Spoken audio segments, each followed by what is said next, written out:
प्यारे विद्यार्थियों good morning.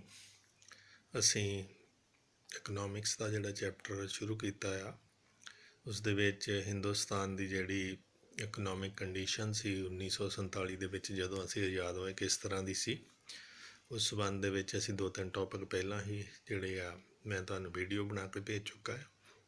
तो अज का जिहड़ा टॉपिक है स्टेट ऑफ डेमोग्राफिक प्रोफाइल।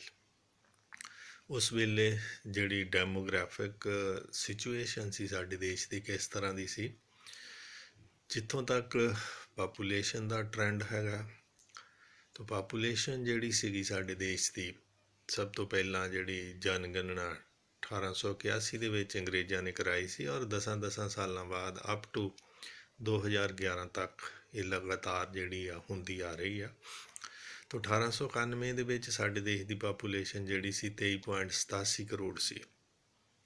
तो इस दे विच 1921 तक ये जिहड़ी पापूलेशन सी 3-4 लाख वध जाती सी जां घट जाती सी, इसे ही ट्रेंड दे नाल चलती रही। बट 1921 दे विच एकदम जिहड़ी सी पापूलेशन वो 7 लाख साडे देश की घट गई, जिसके बहुत सारे कारण हो सकते हैं।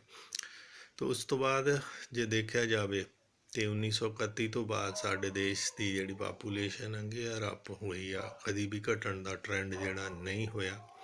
पहला 1921 तक कभी वध जाती सी कभी घट जाती सी। 1921 दे विच ये जिहड़ी 7 लाख के लागे छागे घट गई सी। उस तो अगे जी पापूलेशन जिहड़ी इत्थे दे लोग रह रहे सीगे उन्हां दी स्थिति किदां दी सीगी। हाई इनफेंट मोरटैलिटी रेट मतलब उस वेले जिहड़े बच्चे पैदा हुंदे सी उन्हां दे विच 218 बच्चे पर 1000 ਦੀ ਪਾਪੂਲੇਸ਼ਨ ਦੇ ਵਿੱਚ ਉਹਨਾਂ ਦੀ ਡੈਥ ਹੋ ਜਾਂਦੀ ਸੀ 1 ਸਾਲ ਦੇ ਅੰਦਰ ਅੰਦਰ ਹੀ। ਔਰ ਇਸ ਵੇਲੇ ਦਾ ਜੇ ਟ੍ਰੈਂਡ ਦੇਖੀਏ ਤੇ ਇਸ ਵੇਲੇ ਜਿਹੜੀ ਆ ਬੱਚਿਆਂ ਦੀ ਮੌਤ ਦਰ ਜਿਹੜੀ ਹੈਗੀ ਆ ਉਹ 1 ਸਾਲ ਤੋਂ ਘੱਟ ਉਮਰ ਦੇ ਬੱਚਿਆਂ ਦੀ ਜਿਹੜੀ ਮੌਤ ਆ ਉਹ 57 ਪਰ 1000 ਹੈਗੀ ਆ। ਜਾਣੀ ਕਿ ਉਸ ਵੇਲੇ ਜਿੰਨੇ ਬੱਚੇ ਪੈਦਾ ਹੁੰਦੇ ਸੀ ਉਹਨਾਂ ਦੇ ਵਿੱਚ ਜਿਹੜੀ ਸਰਵਾਈਵ ਕਰਨ ਦੀ ਜਿਹੜੀ ਸੀਗੀ रेट वो बहुत घट सीगा। 218 बच्चे जिहड़े 1 साल दे विच ही किसी ना किसी बीमारी का शिकार होके उन्हां दी मौत हो जाती सी। जिथों तक लाइफ एक्सपैक्टेंसी का सवाल है तो लाइफ जिहड़ी सीगी एवरेज लाइफ उस वेले आदमी की 32 ईयर सीगी। ते इस वेले जे असी उसनूं कंपेयर करिए तो इस वेले लगभग जिहड़ी साडे देश दे विच लाइफ एक्सपैक्टेंसी हैगी आ वो 60 ईयर हैगी आ। 60 ईयर के लागे छागे 62 भी पिछे जाए हुई आ, हुण 58 के लागे छागे चल रही आ। पर उस वेले एवरेज लाइफ जिहड़ी सी वो 32 साल सी। उस तो बाद high birth and high death rate, जिथों तक बर्थ ते डैथ रेट का सवाल सी बर्थ भी बहुत ज़्यादा हो रहा सी।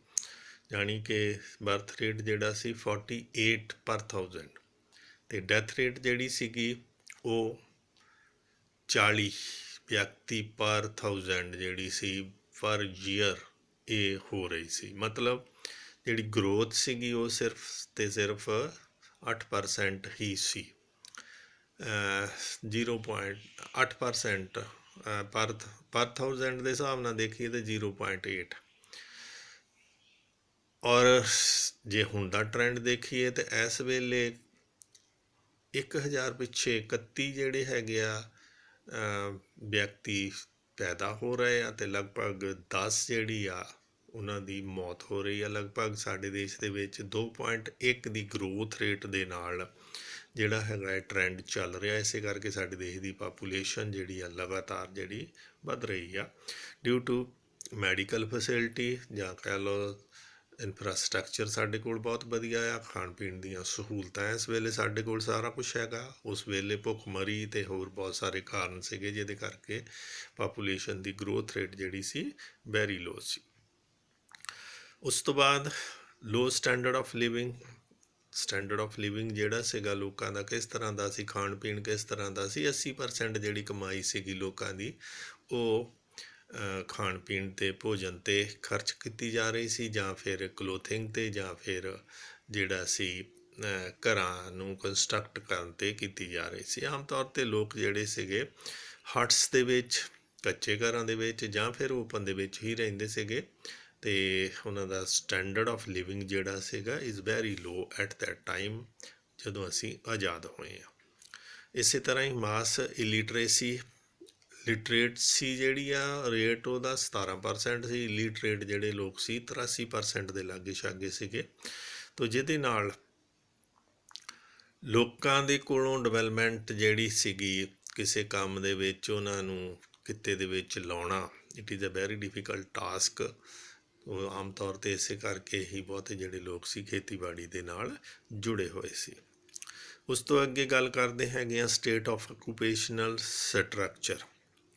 ਤੋ ਉਸ ਵੇਲੇ 1947 ਦੇ ਵਿੱਚ ਜਦੋਂ ਆਜ਼ਾਦ ਹੋਏ ਆ, ਕਿਸ ਤਰ੍ਹਾਂ ਦੀ ਜਿਹੜੀ ਸੀਗੀ ਆਕੂਪੇਸ਼ਨਲ ਕਿੱਦਾਂ ਦੇ ਸੀਗੇ ਲੋਕ, ਕਿਹੜੇ ਸਾਡੇ ਕੋਲ 3 ਸੈਕਟਰ ਆ, ਪ੍ਰਾਇਮਰੀ, ਸੈਕੰਡਰੀ ਅਤੇ ਟਰਸ਼ਰੀ।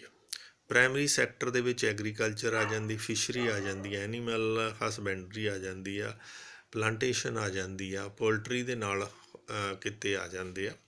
ਇਹਨਾਂ ਕਿੱਤਿਆਂ ਦੇ ਨਾਲ ਲਗਭਗ ਜਿਹੜੇ ਸੀਗੇ 70% ਲੋਕ ਜੁੜੇ ਹੋਏ ਸਨ। ਇਸੇ ਤਰ੍ਹਾਂ ਹੀ ਜੇ ਸੈਕੰਡਰੀ ਸੈਕਟਰ ਦੀ ਗੱਲ ਕਰੀਏ ਤਾਂ ਸੈਕੰਡਰੀ ਸੈਕਟਰ ਦੇ ਵਿੱਚ ਕੰਸਟਰਕਟ ਵਰਕ ਆ ਜਾਂਦਾ ਆ, ਅਤੇ ਨਾਲ ਇੰਡਸਟਰੀਅਲ ਸੈਕਟਰ ਜਿਹੜਾ ਹੈਗਾ ਉਹ ਆ ਜਾਂਦਾ। ਤੋ ਇਸ ਦੇ ਵਿੱਚ ਸਿਰਫ 10.2% ਲੋਕ ਹੀ ਇਹਨਾਂ ਦੇ ਨਾਲ ਜੁੜੇ ਹੋਏ ਸੀ। ਤੋ ਬਾਕੀ ਜਿਹੜੀ ਸੀ ਟਰਸ਼ਰੀ ਇੰਡਸਟਰੀ, ਜਿਸ ਦੇ ਵਿੱਚ ਟਰੇਡ ਐਂਡ ਕਮਰਸ ਅਤੇ ਨਾਲ ਟਰਾਂਸਪੋਰਟ ਐਂਡ ਅਦਰਸ ਜਿਹੜੇ ਹੈਗੇ ਆ ਸਰਵਿਸਿਜ਼ ਉਹ ਆ ਜਾਂਦੀਆਂ ਆ। ਇਸ ਦੇ ਨਾਲ ਲਗਭਗ 17% ਲੋਕ ਜਿਹੜੇ ਸੀਗੇ ਅੰਗੇਜਡ ਸੀਗੇ। ਮਤਲਬ ਕਿ ਬਹੁਤੇ ਸਾਰੇ ਲੋਕ ਜਿਹੜੇ ਸੀ ਪ੍ਰਾਇਮਰੀ ਇੰਡਸਟਰੀ ਦੇ ਨਾਲ ਹੀ ਰਿਲੇਟਡ ਸੀਗੇ, ਔਰ ਪ੍ਰਾਇਮਰੀ ਇੰਡਸਟਰੀ ਨਾਲ ਹੀ ਜੁੜੇ ਹੋਏ ਜਿਹੜੇ ਕੰਮ ਸੀ, ਕੰਮ ਧੰਦੇ, ਉਹਨਾਂ ਨੂੰ ਅਪਣਾ ਕੇ ਆਪਣੀ ਰੋਜੀ ਰੋਟੀ ਦਾ ਜੁਗਾੜ ਕਰਦੇ ਸੀ। ਨੈਕਸਟ ਹੈਗਾ ਸਟੇਟ ਆਫ ਇਨਫਰਾਸਟਰਕਚਰ। ਤੋ ਜਿੱਥੇ ਤੱਕ ਇਨਫਰਾਸਟਰਕਚਰ ਦੀ ਗੱਲ ਹੈਗੀ ਆ, ਸਾਡੇ ਦੇਸ਼ ਦੇ ਵਿੱਚ ਟਰਾਂਸਪੋਰਟ ਫੈਸਿਲਿਟੀ ਜਿਹੜੀ ਸੀਗੀ ਬੈਕਵਰਡ ਸੀਗੀ। ਜਿੱਥੋਂ ਤੱਕ PWD ਦਾ ਸਵਾਲ ਹੈਗਾ ਆ, ਤੋ ਸਭ ਤੋਂ ਪਹਿਲਾਂ PWD ਜਿਹੜਾ ਪਬਲਿਕ ਵਰਕਸ ਡਿਪਾਰਟਮੈਂਟ, ਇਸ ਦੀ ਸ਼ੁਰੂਆਤ ਲਾਰਡ ਡਲਹੌਜ਼ੀ ਨੇ ਸਾਡੇ ਦੇਸ਼ ਦੇ ਵਿੱਚ ਕੀਤੀ ਸੀਗੀ, ਅਤੇ 1855 ਦੇ ਵਿੱਚ ਹਰੇਕ ਪ੍ਰੋਵਿੰਸ ਜਿਹੜਾ, ਕਿਉਂਕਿ ਛੋਟੇ ਪ੍ਰੋਵਿੰਸਾਂ ਦੇ ਵਿੱਚ ਸਾਡਾ ਦੇਸ਼ ਵੰਡਿਆ ਹੋਇਆ ਸੀ, ਤੋ ਇਹ ਹਰੇਕ ਪ੍ਰੋਵਿੰਸ ਦੇ ਵਿੱਚ PWD ਪਬਲਿਕ ਵਰਕਸ ਡਿਪਾਰਟਮੈਂਟ ਜਿਸ ਨੂੰ ਕਹਿੰਦੇ ਆ, ਜਿਹੜਾ ਕੰਸਟਰਕਸ਼ਨ ਦੇ ਲਈ ਬਣਾਇਆ ਗਿਆ ਹੈਗਾ, ਇਸ ਦੀ ਸ਼ੁਰੂਆਤ ਕੀਤੀ ਗਈ ਸੀ 1855 ਦੇ ਵਿੱਚ ਹਰੇਕ ਪ੍ਰੋਵਿੰਸ ਦੇ ਵਿੱਚ। ਜਿੱਥੋਂ ਤੱਕ ਟਰਾਂਸਪੋਰਟ ਦਾ ਸੰਬੰਧ ਹੈਗਾ, ਰੋਡਸ, ਮੋਸਟਲੀ ਰੋਡਸ ਜਿਹੜੀਆਂ ਸਾਡੇ ਦੇਸ਼ ਦੇ ਵਿੱਚ ਕੱਚੀਆਂ ਹੀ ਸੀਗੀਆਂ, ਅਤੇ 47 ਦੇ ਵਿੱਚ ਲਗਭਗ 1.25 ਲੱਖ ਕਿਲੋਮੀਟਰ ਜਿਹੜੀਆਂ ਰੋਡਸ ਸਾਡੇ ਦੇਸ਼ ਦੇ ਵਿੱਚ ਸੀਗੀਆਂ।